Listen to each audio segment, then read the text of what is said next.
OPS வந்து கட்சிக்கு வந்து மிகப்பெரிய துரோகம் விளைவித்திருக்கிறார்.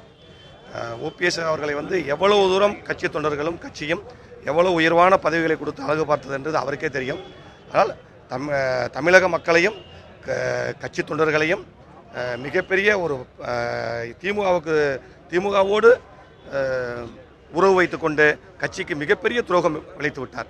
ஓபி செய்தது மிகப்பெரிய தவறு. சாதாரண அடிமட்ட தொண்டனாக இருந்த ஓபிஎஸ்ஐ தமிழகத்தின் முதலமைச்சராக 3 முறை அடையாளம் காட்டிய சின்னம்மா அவர்களையும் அம்மா அவர்களுக்கும் மாபெரும் துரோகம் இழைத்து இருக்கும் பன்னீர்செல்வம் அவர்களை நாங்கள் அடிமட்ட தொண்டராக நாங்கள் மிகவும் வன்மையாக கண்டிக்கிறோம். அம்மா அவர்கள் மூலமும் சின்னம்மா மூலமும் பதவி சுகத்தை அனுபவித்த ஓபிஎஸ் இன்று கட்சிக்கும் ஆட்சிக்கும் துரோகம் செய்ய அளவுக்கு வந்துவிட்டார் என்றால் அது திமுகவின் கைக்கூலியாகவும் திமுக வேலை போன ஒரே காரணத்துக்காக என்று அடிமட்ட தொண்டனாகிய நான் தெரிவித்துக் கொள்கிறேன். அனைத்து சட்டமன்ற உறுப்பினர்கள் அதிமுக சட்டமன்ற உறுப்பினர் 134 பேரும் இன்னைக்கு கலந்துக்கிறாங்க. நேற்று இரவே போயஸ் கார்டனில் கூடி சின்னம்மாவிற்கு தங்களுடைய ஆதரவை தெரிவித்திருக்கிறார்கள். இன்று 134 பேருமே வர்றாங்க.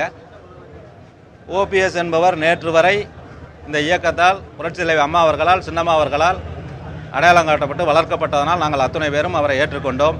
நேற்று கழகத்திலிருந்து டிஸ்மிஸ் செய்ய அடிப்படை உறுப்பினரிலிருந்து பதவியிலிருந்து அவரை நீக்கப்பட்டிருக்கிறார். இன்று முதல் அவர் அதிமுகவுடைய துரோகி பட்டியலிலே அவர் தன்னை இணைத்துக் கொண்டிருக்கின்றார்.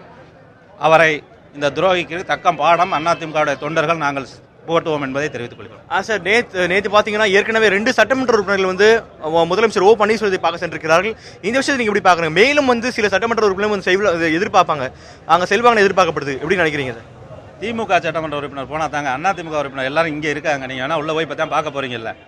ஏற்கனவே மேல குற்றச்சாட்டை திமுகவுடைய தலைவரோடையும் திமுக சட்டமன்ற உறுப்பினர்களோடையும் கொலூடு ஆயிட்டாருங்கிறதே அவர் மேல உள்ள குற்றச்சாட்டு. அவர் வீட்டுக்கு பின்னாடி போனா எதிர்கட்சியினுடைய பின்னாடி யாரும் நின்றுட்டு இருக்காங்கன்னா திமுக சட்டமன்ற உறுப்பினர்கள் எதிர்க்கட்சி தலைவரால் அனுப்பப்பட்ட ஆதரவாளர்கள் அவருக்கு ஆதரவு போன்ற ஒரு தோற்றத்தை ஏற்படுத்தி கொண்டிருக்கிறார்கள். இதில் என்னவென்றால் அம்மாவால் அடையாளம் காட்டப்பட்டு இன்று உயர்ந்து நிற்கின்ற ஓபிஎஸ் தன்னை ஏமாற்றிக் கொண்டிருக்கிறார் என்பதை நான் இதன் மூலமாக தெளிவுபடுத்திக் கொள்கிறேன்.